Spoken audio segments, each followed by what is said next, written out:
Fitness की दुनिया के अलग लोग यहाँ आए, लेकिन फिटनेस का एक अलग लेवल भी होता है।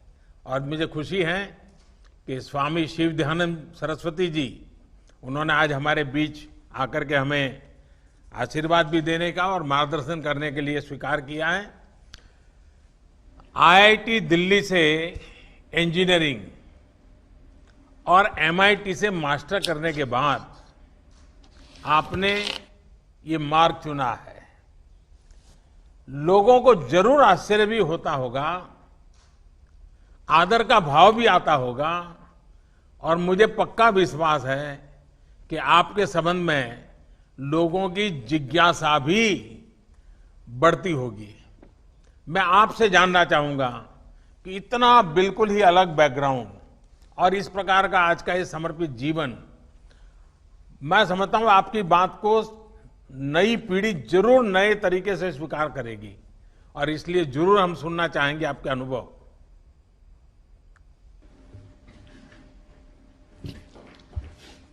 हरिओम तत्सत। हरिओम तत्सत। बिहार योग विद्यालय और योग नगरी मुंगेर के नागरिकों की ओर से माननीय प्रधानमंत्री जी को और इस कार्यक्रम को देख रहे सभी लोगों को हमारा सादर नमस्कार, हार्दिक अभिनंदन। आपने जो प्रश्न किया माननीय प्रधानमंत्री जी, उसका उत्तर भी आप एक रूप से दे ही चुके हैं।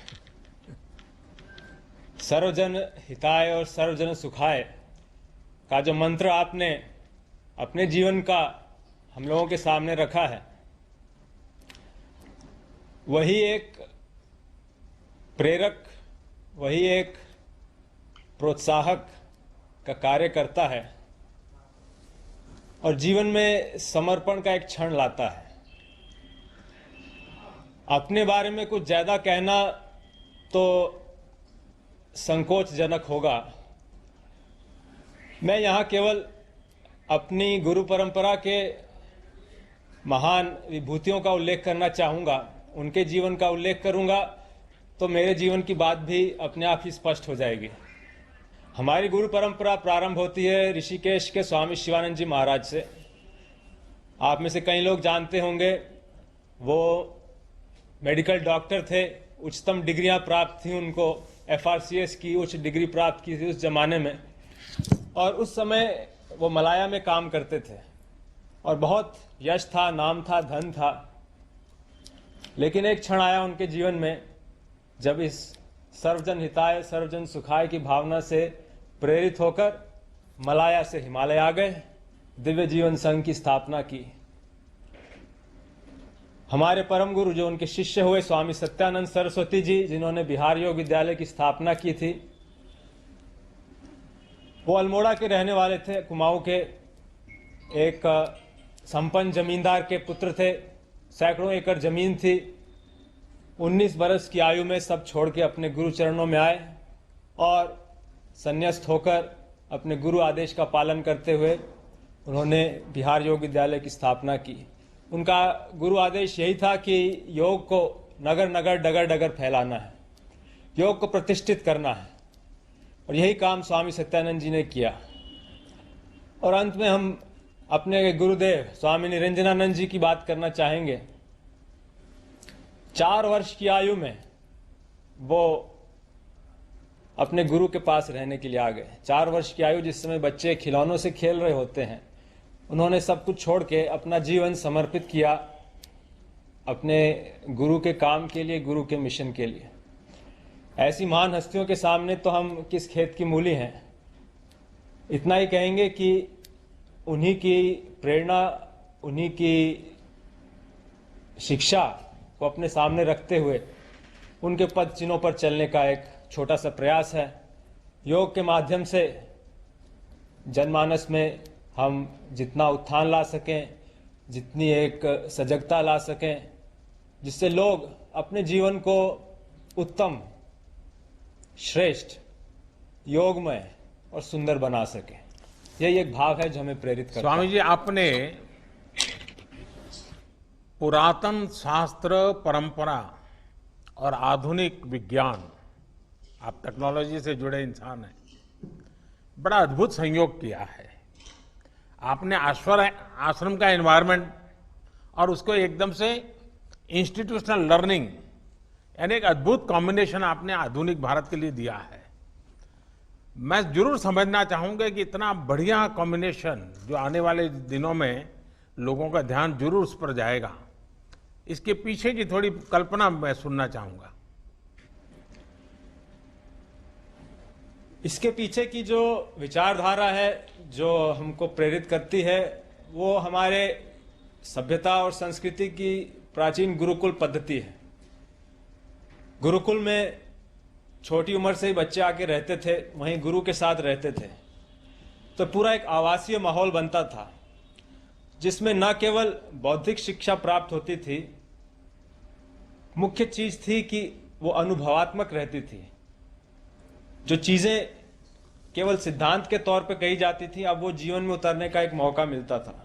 तो हमारे आश्रम में भी यही एक शिक्षण की पद्धति है।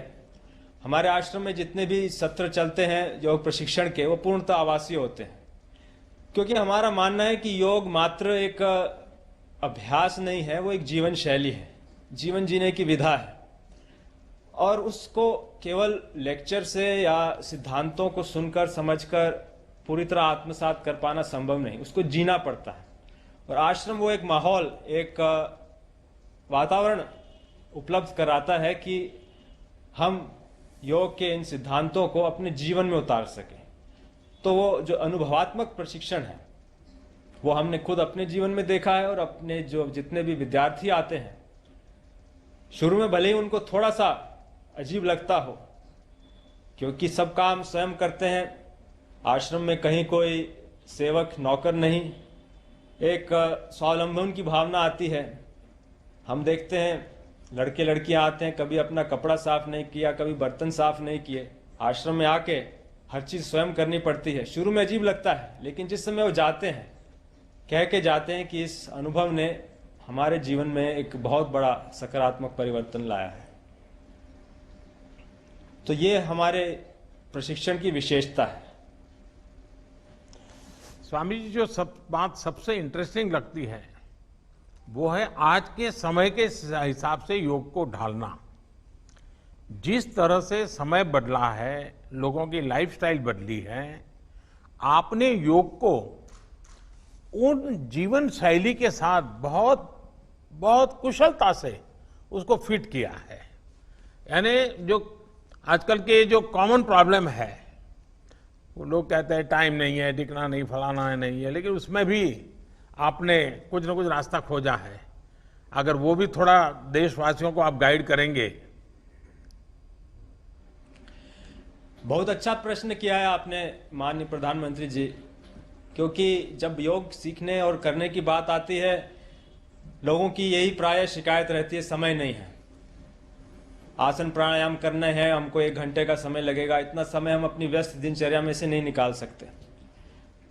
इसी को मद्देनजर रखते हुए हमारे गुरु स्वामी निरंजनानंद जी ने एक योग कैप्सूल का सिद्धांत प्रतिपादित किया है। योग के छोटे छोटे अंग, जिनको आप अपने जीवन दैनिक जीवन के अलग अलग समय पर अपने जीवन में शामिल करके योग का अधिकतम लाभ ले सकते हैं। जिसे कहा जाए कि maximum bang for the minimum buck, अधिकतम लाभ न्यूनतम समय और न्यूनतम उसमें समय देकर। और ये जो कैप्सूल हैं, संक्षेप में कहें तो ये 5 कैप्सूल हैं। इसे पंचमुखी कैप्सूल साधना समझ लीजिए।